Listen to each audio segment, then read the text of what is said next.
आप सुन रहे हैं अनुराग कुमार जीनियस की लिखी किताब आई लव हेट स्टोरी मेरे यानी कृतिका के साथ only on book audio. Akshay के वहां से रुखसत होने के बाद राधा मोहन दीक्षा के कमरे में पहुंचा। दीक्षा पलंग पर मुंह फुलाए बैठी थी। राधा मोहन उसके नजदीक पहुंचकर ठिठके। दीक्षा ने मुंह घुमा लिया। वह वक्त की नजाकत को समझते थे।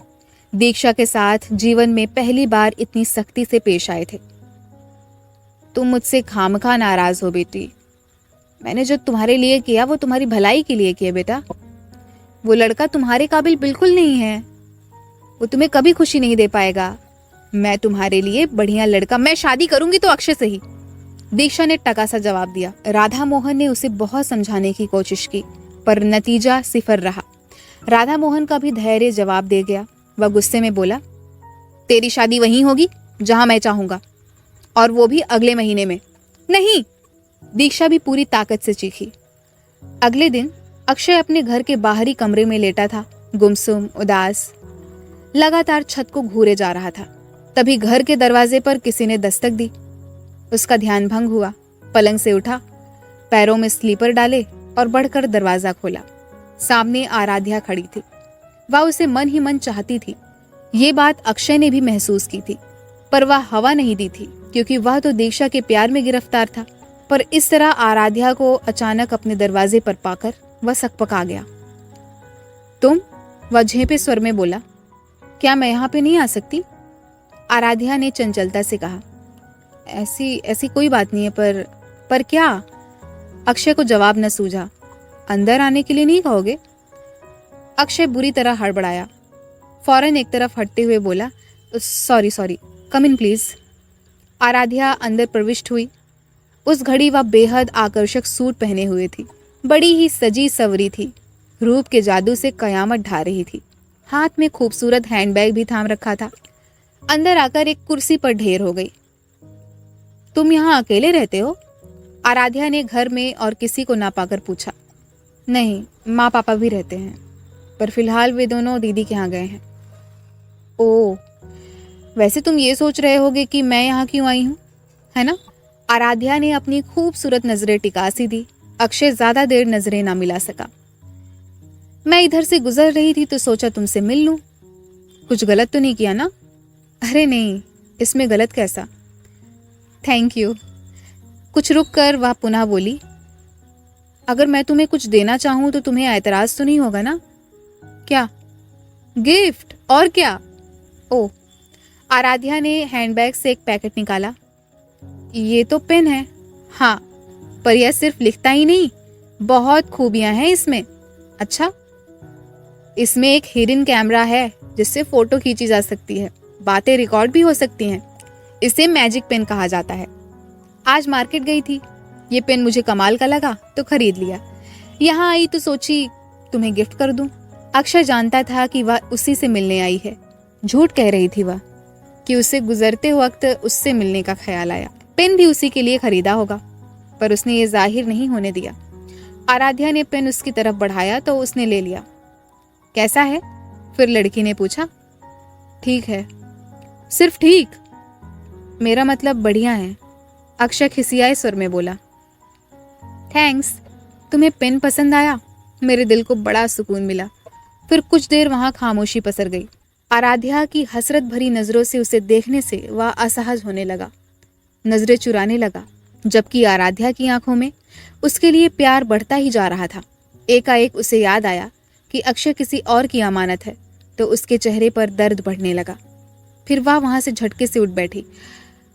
अच्छा, अब मैं चलती हूँ। वह दरवाजे की ओर भारी कदमों से बढ़ गई। सोच रही थी कि शायद अक्षय कहे कि थोड़ी देर और रुक जाओ, पर अक्षय बुद्ध बना बैठा रहा। उसने दरवाजा खोला, पलटकर एक नजर उस पर डाली। अक्षय की तरफ से वैसी कोई प्रतिक्रिया नजर नहीं आई जैसा वो सोच रही थी, और भारी कदमों से वह बाहर निकल गई। अक्षय वैसा ही बुद्ध बना न जाने कितनी देर बैठा रहा।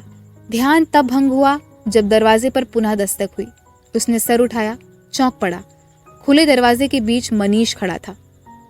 मैं आई कम इन? मनीष ने फॉर्मेलिटी के नाते पूछा, वरना था तो अंदर ही। यस, अक्षय के मुंह से निकल गया। सच तो ये था कि मनीष को अपने घर पर देखकर वह और भी घबरा गया, क्योंकि उसे इसकी उम्मीद बिल्कुल भी नहीं थी। अंदर आने के लिए नहीं कहोगे? मनीष बोला। सॉरी सॉरी, कम इन। अक्षय को ना चाहते हुए भी कहना पड़ा। जैसा बिहेव मैंने तुम्हारे साथ किया था, उसके चलते तो तुम्हें मुझे घर से बाहर निकाल देना चाहिए था। मनीष भीतर आकर आराध्या द्वारा खाली की गई कुर्सी पर जा बैठा, फिर बोला, मैं उसी बुरे व्यवहार के लिए माफी मांगने आया हूं तुमसे। अक्षय ने उसे चौंक कर देखा। मनीष जैसे लड़कों से उसे ऐसी शालीन व्यवहार की उम्मीद कभी नहीं थी। तुम्हें यकीन नहीं हो रहा शायद, पर यह सच है। उस दिन कैंटीन में मैंने जो तुम्हारे साथ किया, उसके बाद मैं काफी पछताया। कई बार तुमसे मिलकर माफी मांगनी चाहिए, पर हिम्मत नहीं पड़ी। आज हिम्मत जुटा ली तो तुम्हारे घर आ गया। अक्षय अवाक बैठा रहा। उसे अभी भी यकीन नहीं हो रहा था। एकाएक मनीष ने जब हाथ जोड़कर कहा, मुझे माफ कर दो दोस्त, तो वह हड़बड़ा गया। समझ नहीं आया कि क्या कहे। लगता है तुम मुझसे अभी भी नाराज हो। नहीं नहीं, ऐसी कोई बात नहीं है। तो जब तक तुम माफ नहीं करोगे मेरे दिल की बेचैनी कम नहीं होगी। Okay okay. अक्षय फौरन मामला टालने की गरज से कहा, अब मेरे दिल को कितना सुकून मिल रहा है। मनीष आंखें बंद करके बड़ा ही शांत भाव से बोला। लगा जैसे किसी बड़ी बीमारी से छुटकारा पा गया हो। कुछ गैप के बाद पुनः बोला, क्या हम दोस्त नहीं बन सकते? दोस्त तो हैं ही। तो फिर इस नई दोस्ती की नई शुरुआत हो जाए। मनीष ने पैंट की जेब से शराब की एक बोतल निकाली। अक्षय की आंखें सिकुड़ी। मुझे पता है तुम पीते हो, मनीष मुस्कुरा कर बोला। कभी कभी थोड़ी पी लेता हूं। वो कभी कभी आज ही हो जाए हमारी दोस्ती के नाम। मैं आज बहुत खुश हूं। ठीक है। अक्षय ने भी मूड बना लिया। कुछ देर में टेबल पर 2 शराब से भरे गिलास रखे थे, साथ में नमकीन, दालमोट वगैरह भी थी, जिसका इंतजाम अक्षय ने किया था।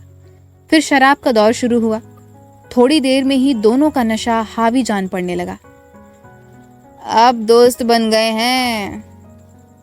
अब हम दोस्त बन गए ना? मनीष झूमते हुए बोला। हाँ। अक्षय पर तो नशा कुछ ज्यादा ही चढ़ गया था। तो एक बात कहूं, बुरा तो नहीं मानोगे? दोस्ती में क्या बुरा मानना? जो बोलना है बोल डाल। मुझे सुनकर बड़ा दुख हुआ। दुख?